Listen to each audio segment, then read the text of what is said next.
বলা হয়েছিল যে এবারে আমরা প্রার্থী দেব এবং আমরা ইলেকশন ফাইট করব, কিন্তু লাস্ট মোমেন্টে কোনো একটা অদৃশ্য কারণে বোধহয় কেন্দ্রের চাপেই হোক একনাথ সিন্ধে বলে দিলেন আমাদের এই মুহূর্তে আমরা বাংলায় কোনো ক্যান্ডিডেট দেবো না। তো আমি চিন্তা করছি সেখানে থাকবো কি থাকবো না, সেটা বড় কথা নয়। কথা হচ্ছে আপাতত বাংলায় যেটা দরকার একটা সিট ফর বিজেপি। কেন?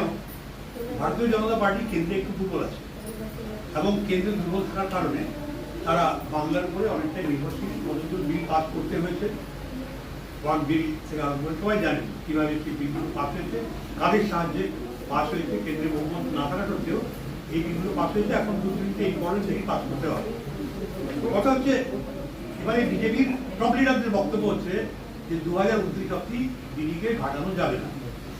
তো কথা হচ্ছে স্বাধীনতার আগে থেকে হিন্দু মহাসভার কর্মকর্তারা জানেন। আচ্ছা, যারা সেন্ট্রাল থেকে এসেছেন বাংলা বুঝতে পারেন তো? বুঝতে পারেন। আচ্ছা, স্বাধীনতার আগে থেকে এবং স্বাধীনতার পরবর্তীকালে বাংলাকে ভারতবর্ষের বোঝা ওঠাতে হচ্ছে এবং এখনো হচ্ছে।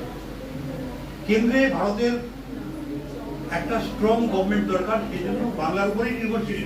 কিন্তু তার বিনিময়ে যা বাংলায় চলছে আপনারা সবাই জানেন, এবং সমস্ত ক্ষেত্রে ইনক্লুডিং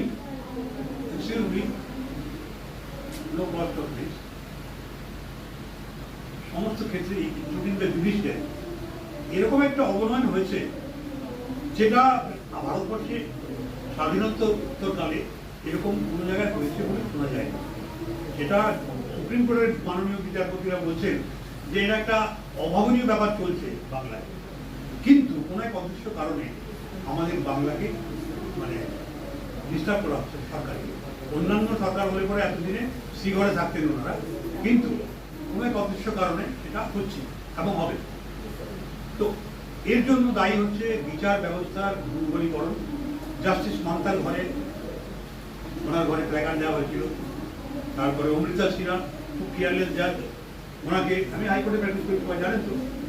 অমৃতা সিনহা খুব কেয়ারলেস জাজ ছিলেন, ওনার হাজবেন্ডকে ডেকে নোটিশ করা হয়েছে এবং সৌমেন সেন ডেকে বলছেন যে যুবরাজের ভবিষ্যৎ খুব ভালো, ওনার বিরুদ্ধে কোনো রায় দেওয়া যাবে না, এই একটা।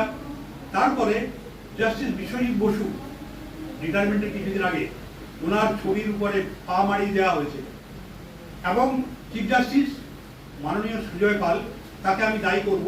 আমরা 3খানা পিআইএল ফাইল করেছিলাম, 3খানা পিআইএল। প্রথমটা হচ্ছে বাংলাদেশে যে সমস্ত হিন্দুরা নির্যাতিত হয়ে এখানে এসছে ভারতে আশ্রয়ের জন্য, তাদেরকে ভারত সরকার যদি না পারে বর্ডারটা খুলে দিই, আমরা হিন্দু সংগঠন